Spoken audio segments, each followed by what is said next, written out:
नमस्कार, मैं राकेश और आप मुझे सुन रहे हो टैक्स जंक्शन पर। तो दोस्तों, लास्ट ईयर जब लॉकडाउन लगा था तब इम्पोर्टेंट मुद्दा सामने आया था और वो मुद्दा था लोन मोरेटोरियम का। लोन मोरेटोरियम और उसके ऊपर लगने वाला ब्याज, उसी के चलते एक पिटीशन सुप्रीम कोर्ट में भी दाखिल हुआ था। वो पिटीशन सुप्रीम कोर्ट में लंबे अरसे तक पेंडिंग रहा। आज वो केस का फाइनल जजमेंट आ चुका है। सुप्रीम कोर्ट ने मोरेटोरियम पीरियड के इंटरेस्ट को माफ करने को इनकार कर दिया है।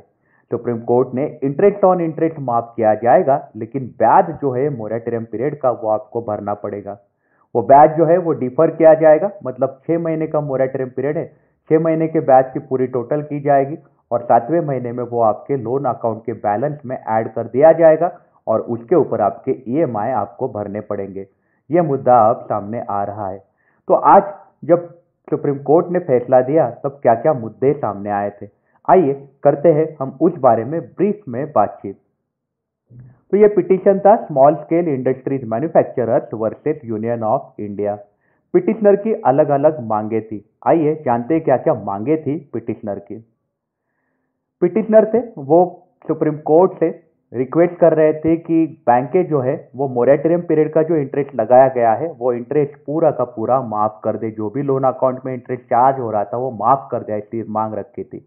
साथ ही साथ उन्होंने ऐसा बोला था इंटरेस्ट ऑन इंटरेस्ट भी माफ कर दिया जाए, मतलब आपने ब्याज नहीं भरा तो ब्याज के ऊपर लगने वाला ब्याज माफ करने की भी उन्होंने गुजारिश करी थी। साथ ही साथ उन्होंने ऐसा बोला था कि आरबीआई या फिर गवर्नमेंट ऑफ इंडिया इन्होंने सेक्टर वाइज पैकेजेस अनाउंस करने चाहिए। सेक्टर वाइज मतलब real estate, infrastructure, power sector, hotel sector, अलग अलग सेक्टर वाइज पैकेजेस अनाउंस करने की जरूरत थी। इन्होंने एक जनरल पैकेज अनाउंस किया पूरे देश के लिए। तो उनका कहना था सेक्टर वाइज हर सेक्टर के अपने प्रॉब्लम दिक्कतें समझ के पैकेजेस गवर्नमेंट ने अनाउंस करने की जरूरत थी। साथ ही साथ उन्होंने ऐसा बोला है कि मोरेटोरियम जो है वो सारे अकाउंट्स को देना चाहिए था। कुछ अकाउंट को दिया, कुछ अकाउंट को नहीं दिया, ऐसा नहीं होना चाहिए था। और साथ ही साथ जो मोरेटोरियम दिया गया उसमें लेंडर थे, उनको बोला गया कि आप अपने चॉइस के हिसाब से आप या तो मोरेटोरियम लो या फिर मोरेटोरियम ना लो। ये एक्चुअली गवर्नमेंट ने डायरेक्टली सबको मोरेटोरियम दे देना चाहिए था, लोगों को पूछने की जरूरत नहीं थी। ये बात भी पिटीशन में बोली गई थी। पिटिशनर ने ऐसा भी बोला था कि आप मोरेटोरियम पीरियड जो है वो 31 अगस्त 2020 के बाद भी एक्सटेंड करो। 6 महीने का मोरेटोरियम दिया था, उसके बाद भी एक्सटेंशन मांग रहे थे। पिटिशनर का ऐसा कहना था कि जो भी पैकेजेस सेंट्रल गवर्नमेंट ने अनाउंस किए थे या आरबीआई ने अनाउंस किए थे वो महामारी के चलते इतने कुछ इफेक्टिव नहीं रहे। लोगों को बहुत ज़्यादा लॉस हुआ है और ये पैकेजेस की कुछ ज़्यादा फायदा नहीं हुआ है। ये मुद्दे पिटिशनर ने रखे थे। तो सुप्रीम कोर्ट ने ये पिटिशनर के मुद्दों को खारिज करते हुए क्या क्या जवाब दिए, आइए करते हैं हम उस बारे में बातचीत। तो सबसे पहले सुप्रीम कोर्ट ने ऐसा बोला, ये जो सारे आप मांगे कर रहे हो, मोरेटोरियम पीरियड का इंटरेस्ट आप माफ कर दो या फिर पैकेजेस जो गवर्नमेंट ने अनाउंस किए थे वो ठीक ठाक नहीं थे, ये सारी जो बातें आप कर रहे हो ये बातें हैं, ये पॉलिसी डिसीजन है। पॉलिसी डिसीजन लेना गवर्नमेंट का काम है। सुप्रीम कोर्ट में कोई भी एक्सपर्ट नहीं बैठा हुआ। सुप्रीम कोर्ट एक्सपर्ट अथॉरिटी नहीं है, इसलिए वो इस बारे में नहीं बोलना चाहते। सुप्रीम कोर्ट ने ऐसा बोला कि हम अगर ब्याज माफ कर दे मोरेटोरियम पीरियड का तो आपको समझना पड़ेगा कि बैंक जो है या फिर जो आपके कर्जदार है, जैसे बैंक में लोग होते हैं, जैसे आप बैंक से कर्जे लेते हो तो कुछ लोग होते हैं वो बैंक में फिक्स डिपॉजिट रखते हैं। बैंक में कुछ लोग होते हैं अपने सेविंग अकाउंट में पैसे रखते हैं, करंट अकाउंट में पैसे रखते हैं, फिक्स डिपॉजिट में पैसे रखते हैं। और वही पैसे होते हैं जो बैंक होती है वो अपने जो बोरोवर्स है, जो कर्जदार है, उनको देती रहती है। तो बैंक अपने जेब से पैसे नहीं देती, लोग जब बैंक में डिपॉजिट में पैसे रखते तब बैंक को कर्जे से दे पाती है। तो सुप्रीम कोर्ट का ऐसा कहना है कि बैंक ने बहुत लोगों से डिपॉजिट लिए है तो बैंक को अब ब्याज उनको देना पड़ेगा। और वो ब्याज बैंक कैसे दे पाएगी? अगर आप बोलोगे कि कर्जे पे ब्याज माफ करो तो बैंक जो है वो डिपॉजिटर्स को भी ब्याज नहीं दे पाएगी, तो बैंक का बहुत ज़्यादा नुकसान हो जाएगा। बैंक को एडमिनिस्ट्रेटिव एक्सपेंसेस भी रहते हैं, जैसे बैंक को सैलरी वगैरह देनी पड़ती है अपने स्टाफ की, उनको ऑफिस का रेंट भी भरना पड़ता है, बहुत सारे खर्चे होते हैं बैंक को। तो डिपॉजिटर्स को पैसे देने पड़ते हैं। साथ ही साथ बैंक जो है उनकी जिम्मेदारी होती है छोटे छोटे करोड़ों लोग ऐसे हैं जिन्होंने अपने फिक्स डिपॉजिट में या फिर करंट अकाउंट में, सेविंग अकाउंट में पैसे भरे रहेंगे। करंट अकाउंट पे हालांकि ब्याज नहीं मिलता, लेकिन सेविंग और फिक्स डिपॉजिट पे ब्याज देना पड़ता है बैंकों को। और कई लोग होते हैं जिनके घर जो होते हैं वो डिपॉजिट पे वो जीते रहते हैं, डिपॉजिट पे आने वाले ब्याज पे जीते रहते हैं। जैसे कुछ लोग होते हैं वो पेंशनरी भी होते हैं, उनको भी पैसे की सख्त जरूरत रहती है, तो वो लोग भी अपने ब्याज पे जीते रहते हैं। तो ये बात सुप्रीम कोर्ट ने बोली। सुप्रीम कोर्ट ने ऐसा बोला कि बहुत सारे वेलफेयर फंड के स्कीम रहते हैं जो बैंक के पास आते रहते हैं, तो बैंक उनको ब्याज देती रहती है, बैंक में वो लोग पैसे भरते हैं और बैंक उनको ब्याज देती रहती है। अगर बैंक ने आपका ब्याज माफ कर दिया तो बैंक ब्याज कहाँ से भरेगी? तो पूरा का पूरा हमने अगर इंटरेस्ट माफ कर दिया मोरेटोरियम पीरियड का, तो वो फाइनेंशियल इम्प्लीकेशन जो है अपने देश के इकोनॉमी पे बहुत ज़्यादा आ सकते हैं। ये बात सुप्रीम कोर्ट ने बोली। और सुप्रीम कोर्ट ने ऐसा बोला कि ब्याज जो है वो माफ करना या नहीं करना ये पॉलिसी डिसीजन है जो गवर्नमेंट को लेना था, लेकिन गवर्नमेंट का ये फिक्स डिसीजन है, उन्होंने एक्सपर्ट एडवाइस से लिया हुआ है। ये बात भी सुप्रीम कोर्ट ने बोली है। सुप्रीम कोर्ट ने ऐसा बोला है कि आरबीआई ने बहुत सारे रिलीफ अनाउंस किए थे बोरोअर्स को इंटरेस्ट लाइबिलिटी जो है, इंस्टॉलमेंट है, वो उन्होंने डिफर भी करे हुए थे। तो बैंक जो है वो अपनी जो काम है वो काम करने के लिए उनको पैसे की सख्त जरूरत है, तो इंटरेस्ट माफ नहीं हुआ हो सकता। ये बात सामने आई थी जब सेंट्रल गवर्नमेंट ने सुप्रीम कोर्ट को लगभग 6-7 महीना पहले बोल दिया था कि आप को ब्याज नहीं माफ कर सकते क्योंकि 6 लाख करोड़ का खर्चा हो सकता है, तो अगर ये खर्चा हुआ तो बैंकें डूब जाएगी। ये बात तभी सामने आ गई थी, तो सुप्रीम कोर्ट ने ब्याज माफ करने को मना किया। तो आगे सेक्टर स्पेसिफिक की डायरेक्शन की अगर बात करें तो यहाँ पे सुप्रीम कोर्ट ने बोला है कि sector specific packages RBI announce करे या ना करे, उसके लिए कामत कमेटी है, उन्होंने स्टडी किया हुआ था। और कामत कमेटी ने बहुत सारे इश्यूज जो है उसमें रिकमेंडेशन भी दिए हुए थे, और आरबीआई वो रिकमेंडेशंस को फॉलो कर रही है।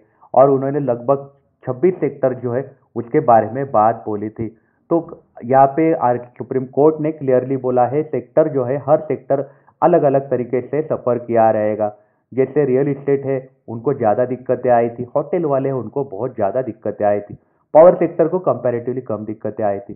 तो हर सेक्टर ने अलग अलग तरीके से फेस किया रहेगा ये जो लॉकडाउन है उसको।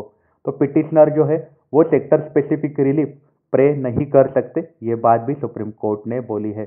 सुप्रीम कोर्ट ने ऐसा बोला है कि कॉन्स्टिट्यूशन ऑफ इंडिया का आर्टिकल 32, उसके तहत आप ये चीज को प्रे नहीं कर सकते। अब ऐसा क्यों बोला? आर्टिकल 32 क्या होता है? आर्टिकल 32 मतलब आपको पावर देता है कि आपको अगर कभी लगा आपकी जिंदगी में आपके साथ कुछ अनलॉफुल एक्टिविटी हो गई है तो फिर आप सुप्रीम कोर्ट में जा सकते हो। ये आर्टिकल 32 अपने को बोलता है, घटना का आर्टिकल। तो ये जो डिसीजन होते हैं ये गवर्नमेंट के डिसीजन है, ये सुप्रीम कोर्ट का ऐसा मानना है, ये पॉलिसी डिसीजन है। आगे सुप्रीम कोर्ट ने ऐसा बोला है कि आरबीआई जो है उन्होंने अलग अलग नोटिफिकेशन, सर्कुलर्स और रिलीफ ऑलरेडी ऑफर किए थे। गवर्नमेंट जो है उन्होंने भी बहुत सारे रिलीफ ऑफर किए थे। ऐसा नहीं था कि गवर्नमेंट ने इस पे जरा भी ध्यान नहीं दिया था, लेकिन ये बैंकें जो होती है ये कमर्शियल एंटिटी होती है, और ये कमर्शियल एंटिटी होती है और इसके लिए वो अपने हिसाब से कामकाज करती रहती है। उनको अपने लॉस करवाने का ऑर्डर सुप्रीम कोर्ट पास नहीं कर सकते, ये बात सुप्रीम कोर्ट ने बोली है। एक्सपर्ट लोगों ने स्टडी किया है और एक्सपर्ट के हिसाब से ये बात हुई है, ऐसा सुप्रीम कोर्ट का मानना है। आगे सुप्रीम कोर्ट ने ऐसा बोला है कि गवर्नमेंट है, बैंक है या फिर आरबीआई है, जो भी लोग हैं इन्होंने बहुत अच्छी केयर ली थी और उन्होंने रिलीफ जो है वो अच्छे से दिए थे, ये बात भी सुप्रीम कोर्ट ने बोली है। और ये जो चीज़ है इस पे सुप्रीम कोर्ट इंटरफेयर नहीं कर सकते, उनको बोल नहीं सकते, सुप्रीम कोर्ट के स्कोप में नहीं आता कि वो गवर्नमेंट को बोले कि आप और अच्छे पैकेजेस अनाउंस करो और या फिर ये पैकेजेस अनाउंस करो, इनको आप इतनी सहूलियत दो। ये डिसीजन सुप्रीम कोर्ट नहीं ले सकते। सुप्रीम कोर्ट ने ऐसा बोला कि गवर्नमेंट जो है वो उनकी अपनी प्रायोरिटी रहती है और वो अपने अपने फील्ड्स में अलग अलग तरीके के ऑलरेडी खर्चे कर चुके हैं, जैसे हेल्थ हो, मेडिसिन हो या फिर लोगों को खाना देना हो लॉकडाउन पीरियड में, ये सारे खर्चे गवर्नमेंट ने ऑलरेडी कर दिए थे। तो और ये पॉलिसी डिसीजन है, सुप्रीम कोर्ट ने ये मुद्दा फिर से सामने रखा है। गवर्नमेंट को भी अलग अलग तरीके के लॉसेस हुए हैं, ये बात सुप्रीम कोर्ट ने बोली है। गवर्नमेंट को जीएसटी के कलेक्शन में भी बहुत ज़्यादा दिक्कत हुई थी। साथ ही साथ सुप्रीम कोर्ट ने ऐसा बोला है कि गवर्नमेंट ने गरीब कल्याण पैकेज अनाउंस किया था, 1.70 लाख करोड़ रुपए का उन्होंने गवर्नमेंट ने गरीब कल्याण पैकेज अनाउंस किया था। साथ ही साथ उन्होंने बोला है कि 42 करोड़ जो गरीब लोग हैं उनको फिनेंशियल असिस्टेंस दिया गया था 65,454 करोड़ रुपए का।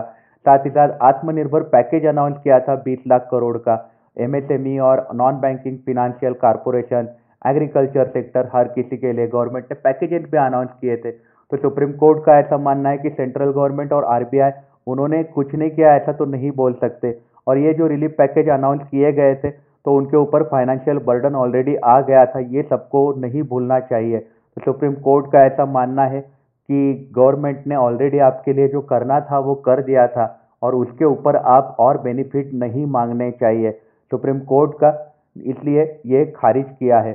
सुप्रीम कोर्ट ने आगे ऐसा बोला है, इसलिए हम आपको क्या क्या नहीं दे सकते। सुप्रीम कोर्ट ने बोला है आपका इंटरेस्ट माफ नहीं किया जाएगा, आपका मोरेटोरियम पीरियड जो है वो एक्सटेंड नहीं किया जाएगा, ये बात सुप्रीम कोर्ट ने बोली है। साथ ही साथ सेक्टर वाइज रिलीफ आपको नहीं दिया जाएगा। गवर्नमेंट ने ऑलरेडी बहुत जगह रिलीफ दिया है और आप अगर एक्स्ट्रा कुछ रिलीफ पैकेजेस की उम्मीदें कर रहे हो तो वो पॉलिसी डिसीजन होते हैं, वो लेने का अधिकार जो होता है वो होता है गवर्नमेंट ऑफ इंडिया का। लेकिन सुप्रीम कोर्ट एक बात पे मान गए, जो बात है इंटरेस्ट ऑन इंटरेस्ट। मतलब जो आपको ने मोरेटोरियम पीरियड में अगर आपने ब्याज नहीं भरा रहेगा तो ब्याज के ऊपर आपको ब्याज नहीं लगेगा, ये बात सुप्रीम कोर्ट ने अग्री करी है। ब्याज के ऊपर आपको ब्याज भरने की जरूरत नहीं है, ब्याज आपको भरना पड़ेगा लेकिन ब्याज आपने नहीं भरा तो उसके ऊपर जो ब्याज लगने वाला है वो नहीं लगने वाला है। अगर किसी बैंक ने कलेक्ट किया गया रहेगा तो बैंकों को बोला है सुप्रीम कोर्ट ने वो चीज़ आप वापस कर दो, क्योंकि सुप्रीम कोर्ट का ऐसा कहना है कि अगर किसी ने डिफॉल्ट जो है इंटरेस्ट भरने का जो डिफॉल्ट है वो विलफुल किया रहेगा तो ही आप उसके ऊपर पेनाल्टी या फिर ब्याज लगा सकते हो, ब्याज पे ब्याज लगा सकते हो। अगर विलफुली मतलब खुद के मर्जी से नहीं किया है, गवर्नमेंट ने ही मोरेटोरियम अनाउंस किया है और उसके चलते उसको ब्याज भरने को बोला है तो ब्याज के ऊपर ब्याज लगाना गलत है, ये बात सुप्रीम कोर्ट ने बोली है। तो इसी के कारण सुप्रीम कोर्ट ने ब्याज पे ब्याज माफ कर दिया है लेकिन ब्याज आपका माफ नहीं हुआ है। तो ये आ गया मोरेटोरियम केस का अंतिम फैसला। बहुत दिनों से पेंडिंग था ये फैसला, इसके ऊपर लगभग मैंने ही 15-20 वीडियो बनाए रहेंगे, लेकिन आज ये केस का फाइनल फैसला आ गया है और सुप्रीम कोर्ट ने ब्याज माफ करने को इनकार कर दिया है, लेकिन ब्याज पे ब्याज आपका माफ हो चुका है। तो आपकी इस बारे में क्या राय है, हमें आप कमेंट सेक्शन में जरूर बताइएगा। आप अपना ख्याल रखिएगा। अगर आप काम के लिए बाहर निकल रहे हो तो आप अपने आप को सैनिटाइज जरूर करिएगा। Take care, have a nice day.